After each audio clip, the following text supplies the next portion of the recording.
Hey. We'll do a different intro, shall we? Hello, everybody. Here we are on a different day. It's definitely a different day. Different day. I'm wearing different clothes. How can it not Duh. be? Duh. Thank you for joining us once more. So this video is going to be hopefully quite helpful for expecting parents, people with newborns. It's going to be like a little guide to what we have used. And what we have not found useful. Yes. So we've made a little list, so we're just going to run through each item. So we'll start with the things that we found really useful. Yeah, that are like must-haves. Well, I think must-haves anyway. Yeah, we either knew they were going to be really handy or we found along the way that they're actually very handy. Yes. Okay, we'll kick things off, darling. I'll kick things off. First thing is to have a nappy changing station in every room. So we've got one of these in the front room. Right. His bedroom and our bedroom, because they're the main. But a little nappy changing station with changing mat, baby wipes, nappies, Infocol, Sudocrem, Panthem, and nappy rags. So yeah, just kind of an all-in-one pit stop station. Yeah, because the one in the bedroom is super helpful. Otherwise, you'd have to get up, go into Reggie's room, change him, come back in. Yeah. When now I just sit up out of bed, yank it, change him, chuck it on the floor, and it's done. So I'd recommend that. Definitely very helpful. So I saw that on TikTok. I think Did you? Tash sent me a video of a girl that did it, and I saw it on TikTok. So then I was like, "That's what we need to do." thank you, Tash. I think Tash. I think it was Tash. So yeah, that's actually really helpful because, you know, like you say, you don't want to be rooting around the house for a nappy when he's weeing all over you. So really, really helpful. Second thing we found really helpful, and only recently, probably in the last week, Yeah. is a white noise machine. So we did play him when he was really unsettled, and we changed him. We fed him, we've changed him, and kind of tried to rock him to sleep, but he just doesn't want any of it. We'll put something on the TV, and then we found when we were putting it on our phone, like a white noise video on YouTube, he was really like calm and loved it. So we bought an actual white noise machine, which has like 25 different sounds or something. Yeah. From Amazon. It was only like 20 quid, so. But we leave it on all night. Yeah, so it has like settings like 1 hour, 2 hour, 3 hour, 4 hour. You can just leave it all on. But yeah, we leave it on all night, and he does really seem to enjoy it. Apparently, it's supposed to mimic the sound from Within the womb. That's what I was trying to say. From within the womb. So yeah, that's really handy actually. So, you know, get yourself one of those. There's like ones that you can have like. That's probably like one of the cheap ones you can get. There are, what is it? That's Shaun the famous, Lamb? yeah, famous sheep one. Not Shaun. Not Shaun the sheep. There's some kind of lamb one, which is really popular on Facebook Ewan. and stuff. Ewan the sheep or something. But this was ours is only 20 quid, and it's also a nightlight as well. So Yeah. can't go too And it's wrong. like this big. Yeah. Next is, this is difficult. I wish that we had done this, is to get different size clothing. So I just stupidly thought, not stupidly, naively We didn't know. thought that he'd just be in 0 to 3 or newborn clothing. But when he came out at £7.2, I think it's because you were a bigger baby. I was like average size baby, I think. And then in all my growth scans and bump measurements, he was measuring like a bigger baby, wasn't he? Yeah, it was above the percentile for where he should have been. So we expected him to be quite big. Yeah. Came out at £7.2, which if you had a baby is quite small. Not like tiny small, but that's a small baby. So we had to go and spend quite a bit of money on tiny baby clothing because he wouldn't fit anything that we bought him. Yeah. So I would just maybe advise to get, even if your baby isn't like expected to be like £9, just maybe have a couple of tiny baby things just in case. Just to like dress him in the hospital and bring them home in, because yeah, his clothes were like, his baby grow was like hanging off him. It wasn't a good look. No, so we had to go and spend quite a bit of money. Obviously you don't have to spend a bit of money, Yeah. but And also I would say, like, if you go to Tesco and buy a tiny baby thing and then go to Asda and buy a tiny baby thing, they differ so massively we should have got a in comparison sizes. baby grow. Yeah. But Tesco was tiny. Yeah. Tiny. Like, we bought him like 3-4 outfits from Tesco. He wore them for a week and then they don't fit him. But like the Asda ones, They 3 still weeks fit in. on, they Yeah. still fit in their tiny baby. So it just, yeah, you'd have to shop around for sizes and stuff. Asda's been like the most consistent. I love Asda clothing. Yeah. Morrison's has really nice stuff in, but we haven't bought a lot from there. No, so Sainsbury's. Yeah. But yeah, just do like, treat it like you would yourself. Like, you guys out there probably know, if you go to like Topshop, the sizing isn't the same as if you go to Asda and buy something from there. So just spread your purchases around. Yeah. The next thing that was really useful, you're probably best to speak about this. Do you want to go get it? Okay, it's gross because it has actually got a bit of milk in that I've left in It's there. not gross, it's completely natural. No, but it's gone like... Anyway, this is the Hacker. This is my little boob milk. So basically what you do with this is to catch your letdown. Don't be silly. You stick it to yourself. You basically squeeze it and suction it on, and then if he's feeding from this boob, it catches the leaking that happens from this boob, because I don't know if this is normal for everyone, but when he's feeding on this boob or this boob, the other one shoots out. Can't really help it either, can you? No, it just comes, my boob will ache, and then I'd be like, well, I'm gonna squirt, so. It's really helpful because it catches leftover milk so that it's not going to waste and just go over your top. And obviously you can then store that in the fridge or freezer. Yeah. So that's good. Yeah, and quite cheap. Yeah, I think they were like £12 maybe. Yeah. It's called a Hacker. We'll leave the link in the description for the one we bought. Haaka. A. Hacker. What she said. I did, yeah, so if you're breastfeeding, definitely get one of those. The next thing on the list, we've only just read, last week? Maybe 2 weeks. So we bought him some gripe water, which you can use for a month on. Which kind of just helps to settle their stomach, whether they're breastfeeding or bottle feeding, and gets rid of like large air bubbles so that they can obviously pass their gas easier. So, but apparently you can use this stuff, which is called... Not apparently, you can. Infocol. So it does say on the bottle from 0+ mums. So we've been giving him this just one pipette every time before he feeds. So it should like line the stomach before he feeds. And basically, it just helps to break down the bigger bubbles in his belly. And it has seemed to help. It has seemed to help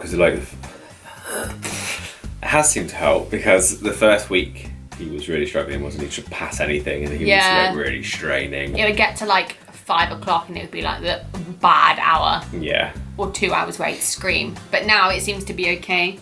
Now he poos every hour. Honestly. This morning when I woke up, he was just farting for 20 minutes. Just like fart, fart, fart. Which is good. Like, I'm so glad that he farts and burps loads. Yeah. But this is really good actually. So at the moment, we bought this little pack on Amazon, so you can get a Sudocrem standard size and the larger Infocol bottle for like £9, which I think is really good. It tastes like orange as well, apparently. Yeah, and when he burps after he's had it, his burps taste like orange. Yeah. His face, the first time he had it, he was like, what the heck? It's like, I've not had this before. What is this? Really, really helpful. So get on that. So the next thing that was actually really useful, we didn't actually really know about until was it the midwife? No, health visitor was the health visitor told us about, which was giving babies some vitamin D in a form of vitamin D drops. So we knew nothing about this, probably like 2 weeks in, and then she mentioned it and we were like, oh, we should probably get on that. Yeah. So we bought some, I don't know if they're down here, liquid vitamin D. That's gone down loads. Yeah, I know, we've used quite a bit of it, to be fair. How have we? We didn't know, we've got another one upstairs, don't worry, from Emma's diary pack. Oh, sorry. So we didn't know actually we're supposed to be giving baby vitamin D, but obviously vitamin D, if you don't know, comes from sunshine. Obviously baby's not getting a lot of sunshine at the moment because A, we live in England, and B, we're not out that much. So we were informed by the health visitor to give them that. So basically you just give a drop either on your sanitised finger into their mouth or on the nipple just before they feed. So that's really helpful, and obviously anything that's going to help him grow into a strong, fit, well baby, then we're all good to go for.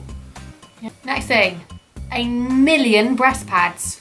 Quite literally. They were on sale in Boots, weren't they, for 33p for a pack, They which were. I don't think they'd ever be that cheap ever again. So these were like, we initially bought these from Boots, and they were what, £1.50 something? Yeah, something A pack for 36. 36. We went into our local Boots the other day, and they had a clearance shelf, and they had 4 packs? 4 packs of these on at 33p per pack. So we bought all 4. Cleared the shelf. What I would say though is I'm not gonna buy the Boots ones again. Why is that? Because, and this is like might be a really stupid reason, but they're like a circle, and they've got a sticky bit on like the top of the circle, that makes sense. When I pull my like bra down to feed him, They like crumple, they turn inside out. There's a different brand. There's a different brand. They've got sticky pads on the top and the bottom so it sticks nicely into your bra. Like these ones, they're not very good, I don't think. So I wouldn't recommend them. But I'll use them because we've got them. They've been quite handy. They have been, otherwise my top would be drenched all the time. So yeah, breast pads. Get on them. So I think they're the, like, apart from like the standard like muslins and nappy bags, like they're the things that I didn't know that we would need, but we loved. Yeah. So now, they're the things we found really useful, but we haven't got that many things that we didn't find not very useful. But we've got 3 on this list. That we haven't used as much as we thought we would. Yeah, I wouldn't say they were essentials for a newborn, but again, everyone's different. Your baby might take to these things very well. So the first thing would be a Moses basket. So we were given one by my sister. Yeah, very nice Moses basket. I think Margot used it quite a lot. Yeah. Our little niece. She's our niece.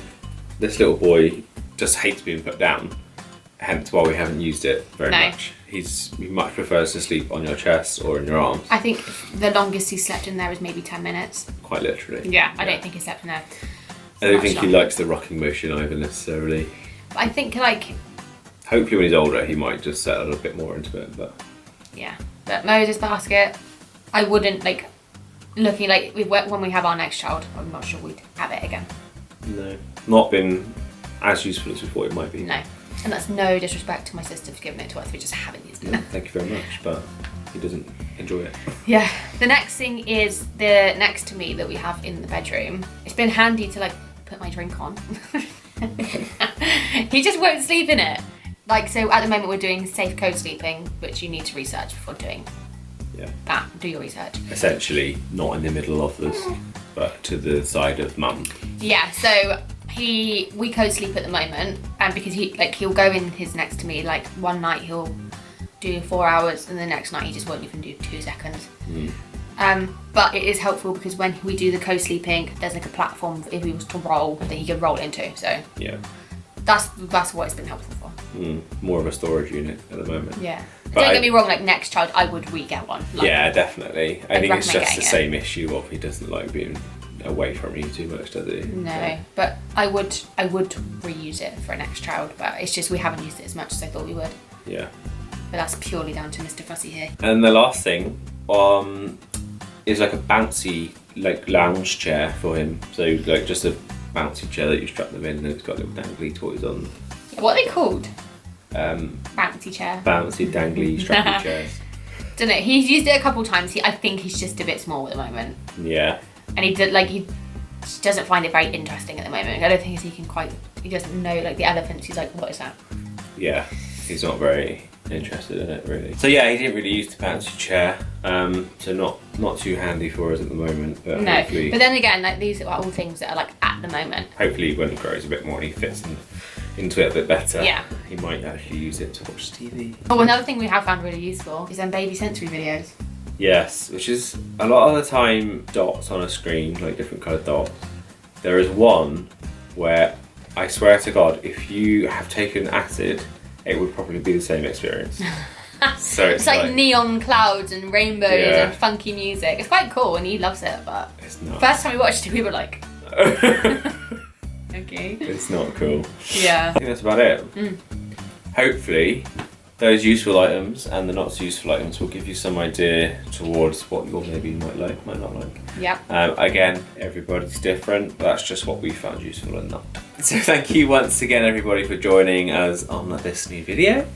Please give this video a like if you feel like. Little thumbs up always helps. Give our channel a subscribe if you haven't yet done so. If you like our content, always welcome new visitors. Leave us a comment down below if you've experienced the same kind of thing for your children or you found this video very helpful. And let us know what you want to see next because we're always happy to do new videos. Let us know if you have a child that's like a bit older than Reg, like what you found useful so we can look into things that we might need. Yeah, I feel like we're going to revisit this video. Yeah, but I'd be interested to know from people whose babies are like 3 to 6 months, like what are essentials for that age. Yeah, it'd be quite handy actually. I got burps though. Sorry. Thank you so much for joining us on this one. Hopefully we'll see you all again as a trio on the next video. But have a lovely day. Bye! Bye.